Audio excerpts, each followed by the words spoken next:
Oh, hi there. Dan Amrich, Community Manager for Activision. I'm One of Swords, and this is One of Swords TV, wherein you write in some questions, and I try to answer them, if I can anyway. And this week, I have a letter that I gotta say baffles me. You guys, you did it. You confused me to the point where I'm not even sure how to respond. This week's letter is from, let me see if I can get the name right, and I probably won't, so I apologize, Fırat Yeltekin. Fırat Yeltekin. I'm gonna go with that. Hopefully that's how you say your name, Fırat. If not, I am terribly sorry. I'm an idiot. Hi, Dan. Great channel. Thanks for informing us on the state of No One Lives Forever. That was a couple videos ago. Or the non-state, as the case may have been.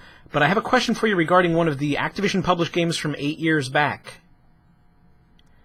Vampire the Masquerade Bloodlines is one of the greatest games of all time.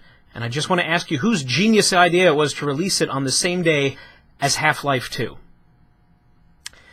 Now, Fırat goes into a whole bunch of other things that I will only describe as speculative, but the short version is that Fırat here is looking for someone to blame for who chose the release date of Vampire the Masquerade Bloodlines, a PC game from 2004. Now, okay, a couple of things. One, I joined the company in 2010.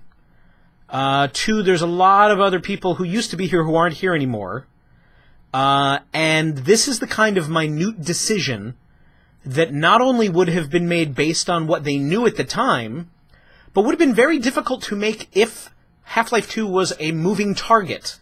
Keep in mind that Half-Life 2 was originally scheduled to be released in September of 2003, and then between the time that it was actually released, which was the same day, what was it, November 16th, 2004, same day as Vampire the Masquerade's Bloodlines. Like, Valve had this massive security breach, and people stole their code. It's all up on Wikipedia. You can go do the history yourself. But the point is, you can't always predict what's going to happen. So, who is the person who is the genius idea, who had the genius idea? I don't know. If I did know, I don't think I'd really care, because we are talking about a release date from 8 years ago. Now, I get the implication, Fırat, of your letter, which is suggesting that the reason that Bloodlines turned into a cult hit instead of a mass-market blockbuster was that it was released on the same day as Half-Life 2. Now, I was a PC gamer, as I am now. I was in 2004. I remember buying Half-Life 2 when it came out, and I did not buy Bloodlines. Now, that is not because Half-Life 2 came out on the same day as Bloodlines. That is because I was looking for a first-person shooting combat game, and I was not looking for an RPG. So, and of course, I was a reviewer at the time. I did not review Bloodlines, but Bloodlines did get mixed reviews when it came out.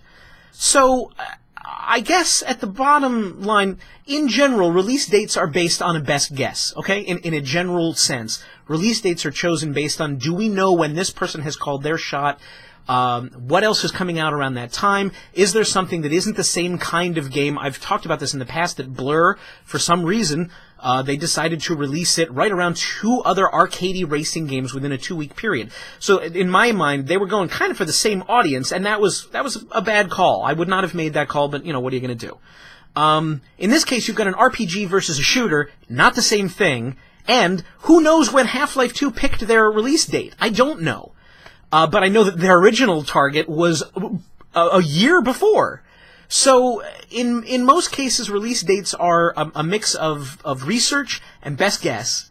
But I will say that if you are still thinking about, I need somebody to blame for the reason my favorite game wasn't a success, and it must have been something as small, not the review, but something as small as the release date, and you want to know who's responsible, I would urge you to let that go.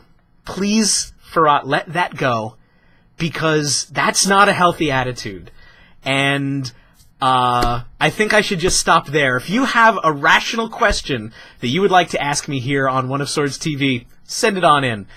Send it to YouTube at oneofswords.com as an email, and I will do my best to give you a rational, thoughtful answer to any rational questions I get. In the meantime, go to oneofswords.com. I have giveaways and podcasts and blogs and videos and all kinds of things there that you may find interesting if you're a fan of Activision games. Hopefully I can be of some use. Thanks very much for watching, and I'll see you next time.